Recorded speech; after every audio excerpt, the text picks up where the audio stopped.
بسم اللہ الرحمن الرحیم۔ حضرت جابر رضی اللہ تعالیٰ عنہ سے روایت ہے کہ رسول اللہ صلی اللہ علیہ وسلم نے فرمایا لَأَن يُؤَدِّبَ الرَّجُلُ وَلَدَهُ خَيْرٌ لَهُ مِنْ أَن يَتَصَدَّقَ بِصَاعٍ، کہ اللہ کے نبی صلی اللہ علیہ وسلم فرماتے ہیں اگر کوئی شخص کھجور کا، کشمش کا، کسی اور اناج وغیرہ کا صدقہ کرے، اس سے بہتر یہ ہے کہ آدمی اپنی اولاد کی تربیت اچھی کرے۔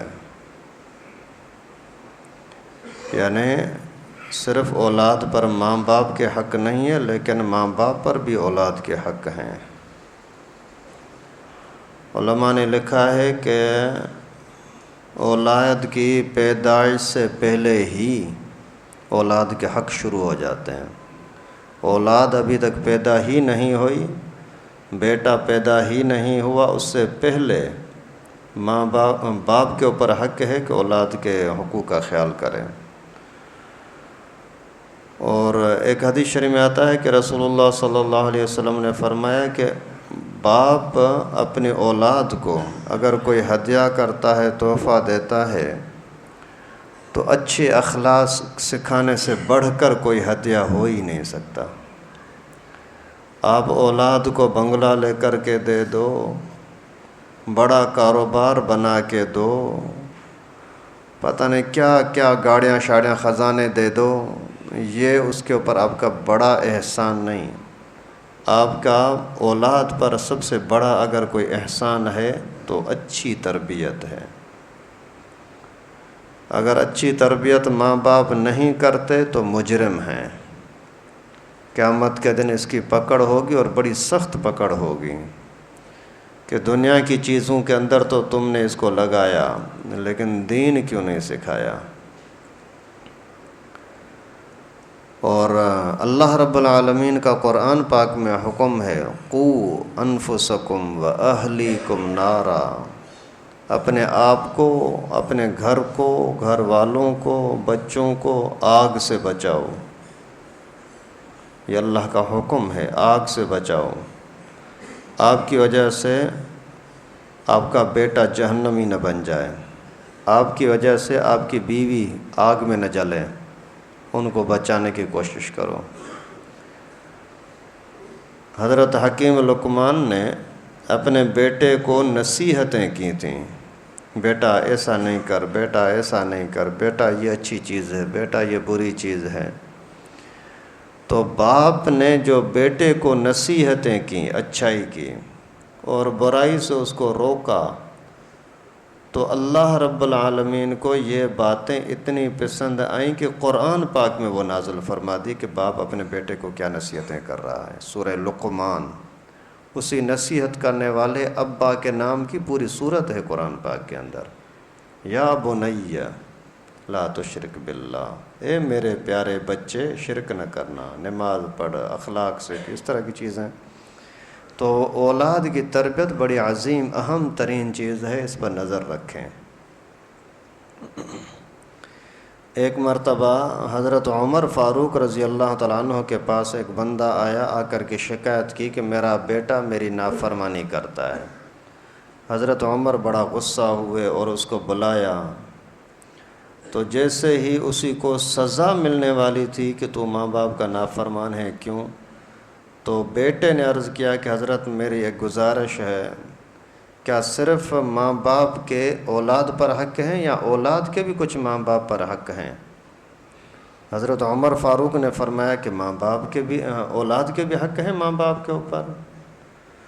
تو عرض کیا حضرت کون سے ہیں؟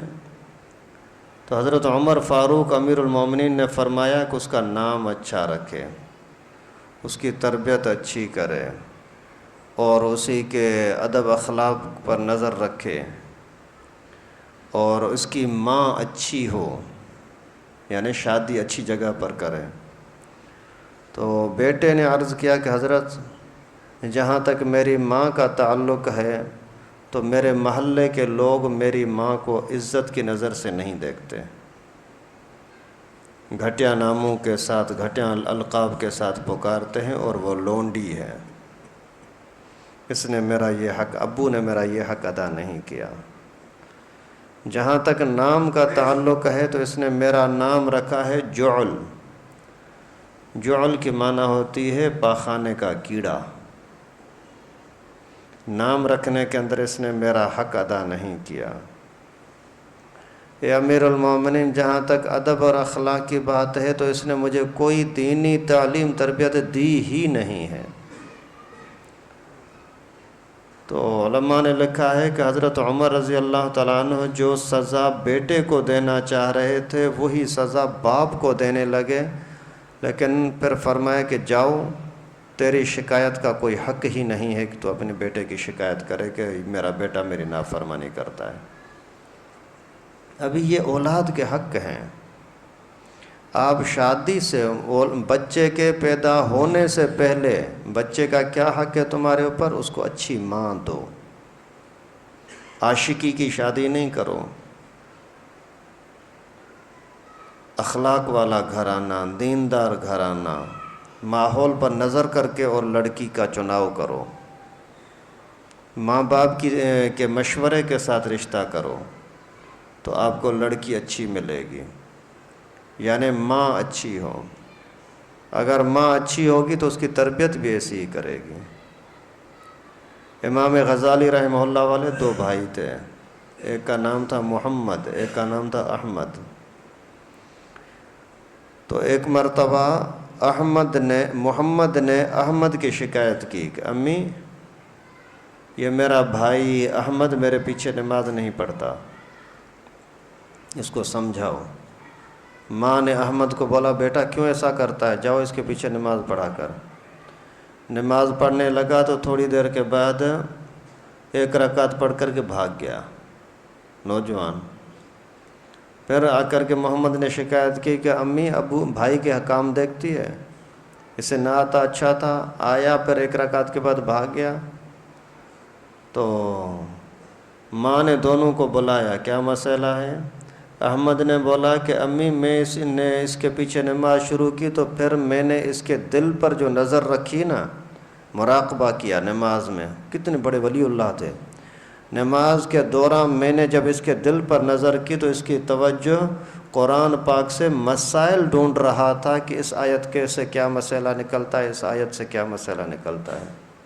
اس کی توجہ اللہ کی طرف نہیں تھی، فقہ کی طرف تھی، مسائل کی طرف تھی، اس لیے میں بھاگ گیا۔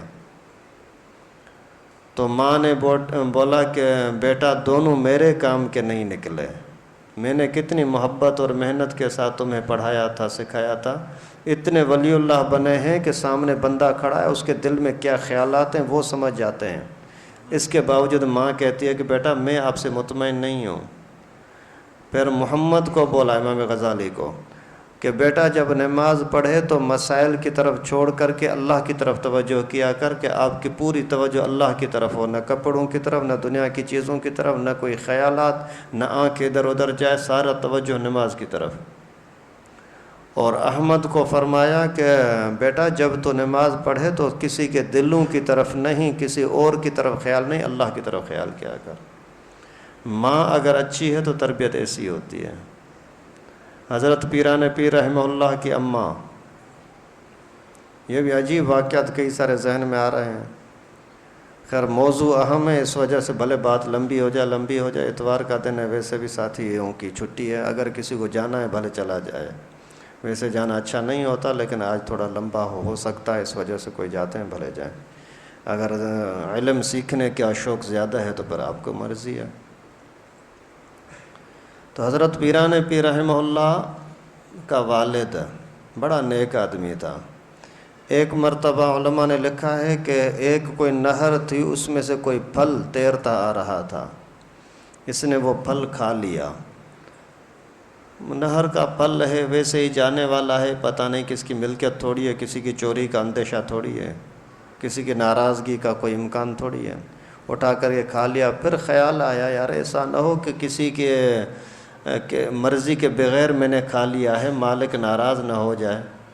وہیں سے پھر گھر نہیں گیا، وہیں پیچھے چلتا گیا، جا کر کے دیکھتے دیکھتے بہت دور گیا، دیکھا کہ کنارے پر ایک باغ ہے۔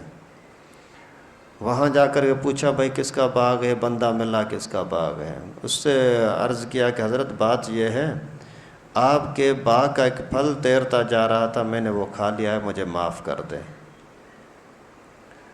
تو اس نے بولا، وہ سمجھ گیا کہ یہ کوئی اللہ کا ولی ہے، نیک آدمی، اس طرح کی چیز پوچھنے کے لیے آیا، معافی مانگنے کے لیے آیا ہے۔ اس نے بولا کہ معافی ایک شرط پر ملے گی۔ کیا؟ کہ تو میری بیٹی کے ساتھ شادی کر لے، لیکن میری بیٹی کے اندر کچھ عیب ہیں، عیبوں کے باوجود برداشت کرے تو میں معاف کروں گا، نہیں تو پھر قیامت میں تجھ سے حساب کتاب لوں گا۔ میری بیٹی آنکھوں سے اندھی ہے، ٹانگوں سے پاؤں سے منڈی ہے، ہاتھوں سے ٹونڈی ہے، کانوں سے بہری ہے، زبان سے گونگی ہے، ہر طرح کا عیب اس کے اندر موجود ہے۔ اگر اس بیٹی کے ساتھ شادی کرے گا تو معاف کروں گا، نہیں تو نہیں۔ اس نے سوچا یار حیرت کی بات ہے، اگر دنیا کے اعتبار سے اتنی پریشانیاں ہوں گی، ظاہر ہے نابینا عورت ہے تو میری خدمت کیا کرے گی؟ مجھے کی خدمت کرنی پڑے گی، اور میری نہ بات سن سکے گی، نہ کوئی بات کر سکے گی، نہیں کہیں ادھر ادھر جا سکے گی، سارا کچھ مجھے ہی خدمت کرنی پڑے گی، یعنی آج سے نکاح سے لے کر کے موت تک میں پریشانی میں رہوں گا۔ لیکن پھر بھی سوچا کہ قیامت کی پریشانی سے تو بچ جاؤں گا، اگر اس مسلمان بھائی نے میری شکایت کر دی قیامت کے دن اللہ تعالیٰ کے سامنے کہ اس نے میری اتنی چیز کھا لی تھی، تو میں کیا جواب دوں گا؟ بولا ٹھیک ہے، میں راضی ہوں، اس لڑکی کے ساتھ میں شادی کروں گا۔ خیر شادی ہو گئی۔ اس کے بعد ایسا ہوا کہ وہاں جا کر کے مکمل نکاح وغیرہ ہو گیا، جس کمرے میں وہ بیٹھی تھی جا کر دروازے پر پہنچایا کہ اندر جاؤ، یہ آپ کی دلہن ہے۔ وہاں دیکھا کہ حسین جمیل انتہائی درجے کی خوبصورت لڑکی بیٹھی ہوئی ہے۔ واپس آیا، آ کر کے اس کو بولا کہ بھائی آپ نے غلطی سے مجھے کسی اور کمرے میں بھیج دیا ہے۔ نہیں بھائی، یہی آپ کی دلہن ہے۔ تو آپ نے بولا تھا کہ اندھی ہے اور گونگی ہے اور بہری ہے۔ اس نے بولا کہ اندھی اس لیے میں نے بولا تھا کہ اس کی آنکھوں نے کبھی بھی اجنبی آدمی کو نہیں دیکھا۔ گونگی اس لیے بولا تھا کہ کبھی بھی اس نے گلہ غیبت گالی اور گالم گلوچ نہیں کیا۔ بہری اس لیے بولا تھا کہ اس کے کانوں نے کبھی آج تک ساز گانا اور یہ اس طرح کی کوئی آوازیں ناجائز نہیں سنی۔ ہاتھوں پاؤں سے معذور اس لیے بولا تھا کہ کبھی یہ گھر سے باہر نکلی نہیں، غلط کاموں میں ہاتھ ڈالا ہی نہیں ہے۔ تو جب ماں ایسی تھی تو اللہ تعالیٰ نے جو بچہ دیا وہ بھی پیران پیر بن گیا۔ سبحان اللہ۔ ابھی دیکھیں پوری دنیا کے اندر ذکر و اذکار کے سلسلے کے اندر جو قادری سلسلہ ہے وہ حضرت پیران پیر ہی کے شروع کیا ہوا سلسلہ ہے۔ تو ماں باپ اگر کا انتخاب اگر اچھا ہے تو اولاد اچھی آتی ہے، اور اگر ماں کا انتخاب اچھا نہیں، عیاشی کا ہے، عشق بازی کا ہے، خواہش پوری کرنے کا ہے، تو پھر اولاد بھی ایسی عجیب نکلتی ہے۔ ایک ماں باپ بڑے دینداری کی شادی ہو گئی، تو آپس میں معاہدہ کیا کہ ہم بچوں کو کبھی بھی غلط تربیت نہیں کریں گے، جو اللہ نے بچہ دیا اسی کو ہم اپنے لیے بھی دنیا کے لیے بھی آنکھوں کی ٹھنڈک بنائیں گے۔ اور پھر جیسے بچہ پیدا ہو گیا تو انہوں نے اسی وقت سوچا کہ ابھی بچہ تھوڑا سمجھدار ہو گیا ہے، اس لیے اس کو سمجھاؤ کہ کھانے کی امید ماں سے نہ رکھے، کھانے کی امید اپنے ابو سے نہ رکھے، کھانے کی امید اللہ سے رکھے کہ اللہ ہمیں کھانا کھلائے گا۔ جب بھی کھانے کا ٹائم آتا تو ماں اس کو بولتی کہ بیٹا کھانا تو ہمیں اللہ کھلاتا ہے، آپ بھی اللہ سے مانگو، اللہ دے دے گا۔ ابھی وہ اس بچے کو دعا سکھائے کہ یوں یوں دعا کیا کرو۔ آج اگر میں اتنے ماشاءاللہ 100-200 بندے بیٹھے ہوئے ہیں، ان کو بولوں یار 1 منٹ کی دعا تو کرو، دعا نہیں کر سکتے۔ جو دعا بنیادی چیز ہے جو بچپن سے ہمیں آنی چاہیے، ہر نماز کے بعد امام صاحب سے دعا کرتے ہیں، لیکن اگر کسی بندے کو بولوں کہ بھائی آپ دعا کراؤ، دعا نہیں کرا سکتے۔ کیوں کا سب کو پتہ ہے کیوں۔ تو پھر اس کو اسی وقت میں دعا سے کہے کہ بیٹا ہمیں بھی اللہ دیتا ہے، اللہ ہی دیتا ہے، تو بھی اللہ ہی سے مانگ۔ تو وہ پھر دعا کرتا ہے اللہ تو نے ہمیں پیدا کیا ہے، تو ہی ہمارا بڑا ہے، تو امی کو بھی روزی دیتا ہے، ابو کو بھی روزی دیتا ہے، یا اللہ مجھے بھوک لگی ہے مجھے بھی دے دے نا۔ پھر اس طرح کی دعا کرا کے پھر ماں بولتی ابھی دیکھو جا کر کے کہیں گھر کے کونے میں کہیں نہ کہیں تیرے لیے اللہ نے روزی کا انتظام کیا ہوگا، جا کر کے الماری کھولتا تو وہاں روزی پڑی ہوئی ہے، اس کے لیے کھانا ماں نے بنا کے رکھا ہوا ہے۔ اس طرح سے کچھ عرصے تک سلسلہ چلا۔ پھر اس نے کیا کیا کہ ایک مرتبہ ماں بیچاری کہیں کام سے چلی گئی، اس کو اندازہ تھا کہ میں ٹائم پر واپس آ جاؤں گی، لیکن آ نہ سکی۔ بڑی پریشانی ہوئی کہ ابھی بچے کا اگر ذہن خراب ہو گیا، عقیدہ خراب ہو گیا تو یہ بچہ تو میرے لیے بھی، گھر کے لیے بھی، جہان والوں کے لیے، محلے والوں کے لیے مصیبت بن جائے گا۔ عقیدہ خراب ہو، اخلاق خراب ہو، یہاں محلے کے اندر بد اخلاق لڑکے ہوتے ہیں، سب کو چرسی بناتے ہیں، سب کے ساتھ لڑتے ہیں، ماں باپ کی بے عزتی کراتے ہیں، اور اپنی زندگی بھی خراب، دوسروں کی زندگی بھی خراب۔ تو اخلاق نہ سکھانے کے نتیجے بڑے خطرناک ہوتے ہیں۔ تو ماں بیچاری نے وہیں سے دعا کی کہ اللہ تو میرے بچے کا خیال کرنا، ہم نے اتنی اس کی تربیت کی ہے، آج مجھ سے غلطی ہو گئی ہے، تو ہمارے حال پر رحم کر۔ کھانے کا ٹائم جیسے ہوا تو وہ بچہ جیسے گیا وہی مصلی بچھایا، مصلی بچھا کر کے دعا کی، دعا کر کے جا کر کے الماری کو کھولا تو واقعی تازہ کھانا پڑا ہوا تھا۔ ماں نے جلدی آنے کی کوشش کی، آ کر کے پوچھا بچہ کچھ کھایا ہے؟ ہاں ماں الحمدللہ کھایا ہے، لیکن آج تو کھانے میں بڑا مزہ تھا، پتہ نہیں کہاں سے اللہ تعالیٰ نے اس کے لیے انتظام کر دیا۔ تو بچوں کی تربیت کے اوپر بہت زیادہ توجہ دیا کریں، بہت زیادہ۔ علماء نے لکھا ہے کہ اگر بچے کے اندر آپ نے 3 عادتیں بچپن سے ڈال دیں، یہ انشاءاللہ کبھی خراب نہیں ہوگا۔ 3 عادتیں بچے کے اندر ڈال دو۔ ایک یہ کہ اس کو نماز کی عادت ڈال دو کہ وہ کبھی بھی نماز کا ٹائم ہو ضرور نماز پڑھے، اپنے ساتھ نماز پہ لے آؤ۔ اگر آپ کے ساتھ نہیں ہے تو نماز کے بعد اس سے جا کر یہ پوچھو بیٹا نماز پڑھی؟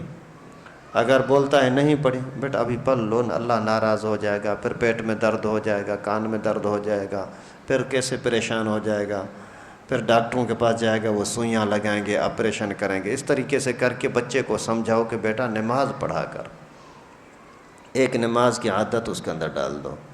دوسرے نمبر پر جھوٹ سے بچنے کی عادت اس کے اندر ڈال دو، جھوٹ کبھی بھی نہ بولے۔ یہ بچہ بچپن کے اندر اگر آپ نے اس کی عادت ڈال دی کہ جھوٹ نہیں بولنا، تو کبھی بھی پھر یہ بچہ بد اخلاق نہیں بنے گا انشاءاللہ۔ حضرت مولانا فضل الرحمن نے ایک انٹرویو دیا تھا، اس کے اندر فرمایا کہ میں چھوٹا تھا، ابو ملتان میں پڑھاتے تھے، اور ہفتے کے بعد آتے تھے، دوسرے ہفتے کے بعد آتے تھے غالباً۔ تو ہم بچے گھر سے دوڑ کر کے باہر جاتے تھے، ابھی ابو آ رہے ہیں، ابو کے آنے کا ٹائم ہے، باہر جاتے تو ابو پھر اونٹ پر آتے تھے، تو مجھے جلدی سے اٹھا کر کے اور بٹھا دیتے اونٹ کے اوپر، پھر کچہری کرتے آتے تھے۔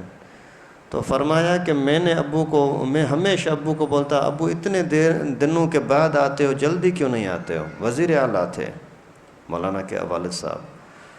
تو ابو آپ اتنے دنوں کے بعد آتے ہو، جلدی کیوں نہیں آتے ہو؟ امی بھی آپ کو یاد کرتی ہے، میری بہنیں بھی آپ کو یاد کرتی ہیں، بھائی بھی یاد کرتے ہیں۔ تو ابو ہمیں بولتے کہ بیٹا میری چھٹی نہیں ہے نا، مدرسے سے چھٹی کروں گا تو پھر گناہ ہوگا نا۔ تو پھر جب کچھ بڑے ہو گئے تو پھر میں نے اپنے ابو سے، حضرت مولانا مفتی محمود رحمہ اللہ، ان سے عرض کیا کہ ابو آپ بھلا ہمیں بچوں کو خوش کرنے کے لیے کبھی ایسا کیوں نہیں بول دیتے تھے کہ ہاں اس مرتبہ جلدی آ جاؤں گا، ہاں اس مرتبہ میں جلدی آ جاؤں گا، ایسا کیوں نہیں بولتے تھے؟ تو حضرت مفتی محمود رحمہ اللہ فقیہ الامت، مفتی اعظم پاکستان نے فرمایا کہ بیٹا اگر میں آپ کو یہ بولتا کہ پہلے آؤں گا، جلدی آؤں گا، پھر نہ آتا تو یہ جھوٹ ہوتا نا، اور پھر جھوٹ کا گناہ بھی کتنا بڑا ہوگا، اور آپ کے ذہن میں بھی یہ بات آتی کہ جھوٹ بولنا کوئی بری بات نہیں ہے۔ بچوں کی تربیت کا طریقہ دیکھو، وہ خان آف قلات، اسی کو جب جنگ چل رہی تھی کسی ملک کے ساتھ، تو وہ لوگوں نے آ کر کے بتایا کہ تیرا بیٹا بھاگ گیا، تو یہ بڑا روتے ہوئے شرمندہ سر جھکا کر کے سارے میدان کو چھوڑ کر کے گھر میں آ گیا۔ آ کر کے بیوی کے سامنے بڑا پریشان. بیوی نے بولا کیا ہوا؟ بولا آج بڑی رسوائی ہو گئی، بڑے ذلیل ہو گئے ہم قوم کے اندر. کیوں، کیا ہوا؟ بولا کہ سارے لوگوں کی زبان پہ یہ ہے کہ تیرا بیٹا بھاگ گیا. تو ماں نے جیسے سنا حیران ہو گئی، میرا بیٹا بھاگ گیا؟ بولا اللہ کی قسم ایسا نہیں ہو سکتا، میرا بیٹا بھاگے گا نہیں، کٹے گا مرے گا، بھاگے گا نہیں، یہ نہیں ہو سکتا. وہ حیران ہوا کہ نہیں ہوا کیا، سارے لوگ بول رہے ہیں، اتنے سارے لوگ جھوٹ تھوڑی بولیں گے. خیر تھوڑی دیر کے بعد پتہ لگا کہ وہ غازی ہو کر کے فتح یاب ہو کر کے واپس آیا. بڑی خوشی ہوئی، پہلا ٹینشن بھی ختم ہوا اور ایک طعنے سے بچ گیا. پھر ماں سے، بیوی سے آ کر کے بولا کہ تجھے کیسے پتہ لگا کہ میرا بیٹا بھاگے گا نہیں؟ بولا جب یہ میرے پیٹ میں تھا تو ہر وقت میں قرآن پاک کی تلاوت کرتی تھی. جیسے پیدا ہوا تو کبھی بھی میں نے بغیر وضو کے اس کو دودھ نہیں پلایا. تو ایسا بچہ کب نافرمان ہو سکتا ہے، کب بزدل ہو سکتا ہے؟ اگر یہ چیزیں ہمارے اندر بھی ہوں، مردوں کے اندر، عورتوں کے اندر، تو بچے بہادر پیدا ہوں گے، فرما بردار پیدا ہوں گے. اللہ کے نبی صلی اللہ علیہ وسلم نے فرمایا اب صدقہ خیرات کرو، اس میں آپ کے لیے اتنا بڑا فائدہ ثواب نہیں جتنا بچے کی تربیت اچھی کرو اس کا فائدہ ہے. اور ایک حدیث شریف میں آتا ہے کہ اللہ کے نبی صلی اللہ علیہ وسلم نے فرمایا من ولد له ولد فلیحسن اسمہ وادبہ فاذا بلغ فلیزوجہ وان بلغ ولم یزوجہ فاتی اسما فانما اسمہ علی ابیہ. کہ اللہ کے نبی صلی اللہ علیہ وسلم فرماتے ہیں کہ بچہ جب پیدا ہو تو سب سے پہلے اس کا نام اچھا رکھا کرو. بچے کے پیدائش سے پہلے بھی حق ہے کہ اس کو ماں اچھی دو. بیوی نہیں چاہیے، بچے کی ماں چاہیے، بچے کی ماں چاہیے. جو میرے لیے بچے اللہ تعالیٰ نے میرے مقدر میں لکھے ہیں ان کی تربیت کرنے والی عورت چاہیے. اور پیدا ہوا تو اللہ کا شکر ادا کرو، شکر کے نوافل پڑھو. سب سے پہلے بچے کے کانوں میں اللہ کا نام پہنچاؤ. اذان دینی ہے، اقامت کہنی ہے، اذان کے اندر 6 مرتبہ اللہ اکبر ہوتا ہے. اللہ اکبر اللہ اکبر، پھر اللہ اکبر اللہ اکبر، پھر آخر میں اللہ اکبر اللہ اکبر. علماء نے لکھا ہے کہ کہیں بھی جو فتنہ فساد نقصان ہوتا ہے وہ 6 طرف سے آ سکتا ہے. آگے سے نقصان ہو شیطان کا کہیں یا کسی کا بھی، پیچھے سے ہو، دائیں سے ہو، بائیں سے ہو، نیچے سے ہو، اوپر سے ہو، 6 طرف ہوتے ہیں. اس وجہ سے اذان کے اندر 6 مرتبہ اللہ اکبر اللہ اکبر یہ نام پڑھو تاکہ ہر طرف سے اللہ تعالیٰ اس کو محفوظ رکھے. اور پھر اس کو حلال روزی سے اس کو کھلاؤ پلاؤ. 7ویں دن اسی کے یہ عقیقہ کرو، نام کا تعارف کرو. عقیقے کے اندر بیٹے کے لیے 2 بکرے، بیٹی کے لیے 1 بکرا، نہیں ہوتا 1 ہی بکرا، دونوں نہیں ہو سکتے، آگے کبھی زندگی میں کبھی بھی آپ کو موقع ملے اس وقت میں کر لینا. بہتر تو یہ ہے 7ویں دن، 14ویں دن، 21ویں دن کریں. نہیں ہو سکا بعد میں کبھی کر لینا، خیر ہے. اگر اپنا آدمی عقیقہ کرے تو بھی کر سکتا ہے، بھلے 50 سال کا ہو جائے، اپنا عقیقہ کرنا چاہے تو بھی کر سکتا ہے.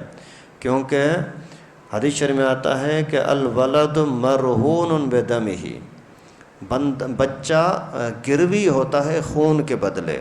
خون جب اس کے لیے بہایا جائے گا، کوئی جانور کاٹا جائے گا اپنی طاقت کے مطابق، پھر وہ گروی ہونے سے آزاد ہوتا ہے. اور پھر اسی کے 7ویں دن بال کاٹو، بال کاٹ کر کے بالوں کے برابر چاندی صدقہ کرو، وزن کرو. وزن نہیں ہوتا تو اندازے سے، یعنی اسی بالوں کے ارادے سے کچھ نہ کچھ صدقہ کرو. ہم چھٹیاں تو ملاتے ہیں، پتہ نہیں اور تو بہت کچھ کرتے ہیں، لیکن سنت کی پرواہ نہیں ہوتی. سنت میں ثواب زیادہ، برکتیں زیادہ، لیکن اس طرف توجہ نہیں ہے. جہاں برکت کچھ بھی نہیں ہے لیکن لوگ واہ واہ دیکھا دیکھی کے اندر واہ واہ کریں گے، وہاں بہت خرچہ کرتے ہیں. اور پھر نام اچھے سے اچھا رکھنا ہے. پیغمبر کریم صلی اللہ علیہ وسلم کے سامنے اگر کوئی بندہ آتا اس کا نام اچھا نہ ہوتا اس کا نام تبدیل کر دیتے تھے. اچھے نام سے مراد یہ ہے کہ نبیوں کا نام ہو، عبد والا نام ہو، عبداللہ، عبد الرحمن، عبد الرحیم، عبد الخالق، عبد المالک، عبد الرازق، عبد الرزاق. اللہ کے نام کے ساتھ عبد کا لفظ آ جائے، یہ سب سے سب سے بہترین نام یہی ہوتے ہیں۔ یہاں پر انبیاء کرام کے نام ہوں یا صحابہ کرام کے نام ہوں، نیک بزرگوں کی نسبت سے نام ہوں، کم از کم اتنا ہو کہ نام کی معنی غلط نہ ہو، خراب نام نہیں رکھا کریں۔ حضرت عمر فاروق کے پاس ایک بندہ آیا، پوچھا نام کیا ہے؟ بولا جمرہ، جمرہ مانا آگ۔ بولا کہ ابو کا نام کیا ہے؟ بولا شہاب، شہاب مانا شعلہ، وہ بھی آگ۔ اور پوچھا کس قبیلے کا ہے؟ اس کی معنی بھی کوئی آگ۔ تو حضرت عمر نے فرمایا کہ جاؤ، تیرے نام میں آگ، تیرے باپ کے نام میں آگ، تیرے خاندان کے نام میں آگ، تیرا خاندان بچ نہیں سکتا، ضرور وہاں آگ لگے گی۔ وہ جیسے ہی گیا، جا کر گھر پہنچا تو پتہ لگا واقعی آگ لگی ہے، سارے جل گئے۔ تو نام برا ہو تو اس کا اثر برا ہوتا ہے۔ اور پیغمبر کریم کو جب پکڑنے کے لیے دشمن آئے تھے تو ایک بندہ پکڑنے کے لیے جو ہے، اس کا نام تھا بریدہ۔ پیغمبر کریم نے فرمایا نام کیا ہے؟ بولا بریدہ۔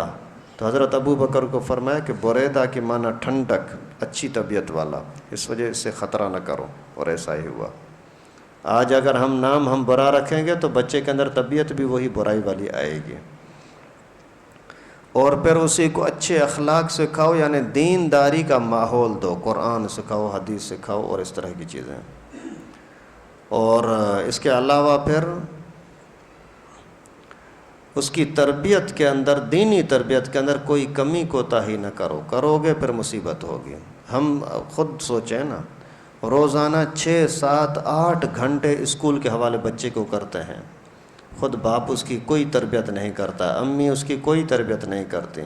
آج کل کے تو باپ اور ماں موبائلوں میں لگے ہوئے ہیں، پتہ نہیں فلموں میں دیکھے لگے ہوئے ہیں، تو بچوں کی طرف کیا توجہ کریں گے؟ بچوں کی غلطیوں کی اصلاح کون کرے گا؟ تو یہ 3 چیزیں اگر انسان کے اندر آ جائیں، بچے کو اگر سکھا دو، نماز کی پابندی کرا دو، اور اسی کو جھوٹ سے بچاؤ، تیسرے نمبر پر خدمت کا جذبہ اس کے اندر ڈال دو۔ خدمت کا جذبہ آ جائے، امی کوئی کام کر رہی جلدی میں اسی کے ساتھ شروع ہو گیا کام میں، ابو کوئی کام کر رہا ہے جلدی سے کام میں شروع ہو گیا، اور ماں نے بولا کہ ماچس چاہیے تو جلدی سے یہ بچہ بھاگتا ہے میں لے آتا ہوں۔ تو گھر کے کاموں کے اندر، دوستوں کے کاموں کے اندر جس کے اندر خدمت کا جذبہ آ جائے، یہ 3 چیزیں جس بچے کے عادت میں آ گئی، نماز کی پابندی، جھوٹ سے بچنا اور خدمت کا جذبہ، تو یہ انشاءاللہ بچہ کبھی بھی بد اخلاق نہیں بنے گا۔ اور اگر آپ نے بچے کی اچھی تربیت کر دی تو اس کی اپنی زندگی بھی سکون کی رہے گی، لیکن ماں باپ کے لیے بھی سکون کا ذریعہ ہوگا۔ جب کبھی بھی ماں کو پریشانی ہوگی، باپ کو پریشانی ہوگی، تو بولنے کی ضرورت ہی نہیں پڑے گی، خود ہی آپ کے ساتھ آ کر کے مدد کرے گا، تعاون کرے گا۔ اور اگر آپ نے بچپن میں اسی کا توجہ نہیں کی اس کی طرف، تو یہی بچہ آپ کو ایسا دنیا میں بھی پریشان کرے گا، آپ کا وہم و گمان بھی نہیں ہوگا، خود تمنا کرو گے کاش کہ یہ بچہ نہ ہوتا تو اچھا تھا، مر جاتا تو اچھا تھا، ابھی تو میرے لیے بڑی مصیبت بن گیا۔ بہت سارے لوگ ایسے ہیں، بڑی شکایتیں ملتی ہیں، کئی مرتبہ میرے پاس آتے ہیں لوگ، میرا بیٹا میرے لیے بڑا دشمن بنا ہوا ہے، پھر بلاتا ہوں 2 دن کے لیے سدھرتا ہے، پھر بھاگ جاتا ہے۔ بچپن میں آپ نے ان کو جب توجہ نہیں دی تو یہی ہوگا نا۔ اگر آدمی کے گھر میں پیسہ کھانا حرام کا آتا ہے تو بچہ نافرمان بنتا ہے۔ اگر آپ نماز کو چھوڑ دو تو بچہ نافرمان بن جائے گا۔ اگر آپ اپنی بیوی کے ساتھ ہر وقت بچوں کے سامنے جھگڑتے رہو تو بچہ نافرمان بن جائے گا۔ آپ اگر دوسروں کی عزت نہ کرو تو آپ کے بچے آپ کی عزت نہیں کریں گے۔ آپ کے سامنے کسی محلے والے کی بات ہوئی، آپ نے بولا وہ تو ایسا ہے، وہ تو ایسا ہے، تو ابھی آپ کے بچے کے دماغ میں یہ آ گیا کہ وہ تو ایسا ہے، وہ تو ایسا ہے۔ ابھی اگر ابو نے کوئی بات کی نا تو بولتا ابو تو ایسا ہے۔ اگر آپ لوگوں کے خلاف بولو تو بچہ آپ کا نافرمان بنے گا۔ آپ اگر علماء کے خلاف بولو، باقی باتیں کرو، آپ کا بچہ آپ کا دوست بن جائے، کبھی بھی نہیں ہو سکتا۔ پھر آپ کا بچہ آپ کا دشمن بنے گا، آپ کو رسوا کرے گا۔ تو اس طرح کی چیزیں ہیں جو ہمارے ہاتھ میں ہیں، مشکل نہیں ہے، تھوڑی سی توجہ کریں بچپن سے پیار محبت کے ساتھ، علماء سے پوچھ کر نام رکھیں، علماء سے پوچھ کر کے مدرسے کے حوالے کریں، ان کو دینی تربیت کے حوالے کریں، تو انشاءاللہ یہ بچہ آپ کے دنیا میں بھی آپ کے لیے رحم کرم کا ذریعہ بنے گا، قبر اور مرنے کے بعد بھی ایک حدیث شریف میں آتا ہے کہ ایک مرتبہ ایک بندہ فوت ہو گیا، اس کو عذاب ہو رہا تھا اور اچانک اس کا عذاب کم ہو گیا، تو وہ وہاں قبر میں پوچھتا ہے کہ یہ مجھے کہاں سے انعام ملا، تحفہ ملا، میرا عذاب کم ہو گیا؟ تو اس کو بتایا جاتا ہے باستغفار ابن کا، ابھی تیرے بیٹے نے تیرے لیے دعائیں کی، اس وجہ سے تیرا عذاب گھٹ گیا۔ مرنے کے بعد بھی بچے کا اثر ہوتا ہے، احسان ہوتا ہے آپ کے اوپر۔ اللہ تعالیٰ سے دعا ہے کہ اللہ پاک ہم سب کو سمجھ نصیب فرمائے۔ آپ بچوں کے معاملے میں لاپرواہی نہ کریں، بہت توجہ کریں، ان کے اچھے ادب اخلاق کے ساتھ تربیت کریں۔ انشاءاللہ العزیز یہ بچے دنیا میں بھی آپ کے لیے سکون کا ذریعہ بنیں گے، قبر میں بھی، قیامت کے دن بھی اگر ان کو آپ نے دین سکھایا ہوگا نا تو انشاءاللہ یہ آپ کے لیے سفارشی بن کر کے جنت میں لے جائیں گے۔ اللہ تعالی ہم سب کو عمل کرنے کی توفیق نصیب فرمائے۔ وآخر دعوانا الحمدللہ رب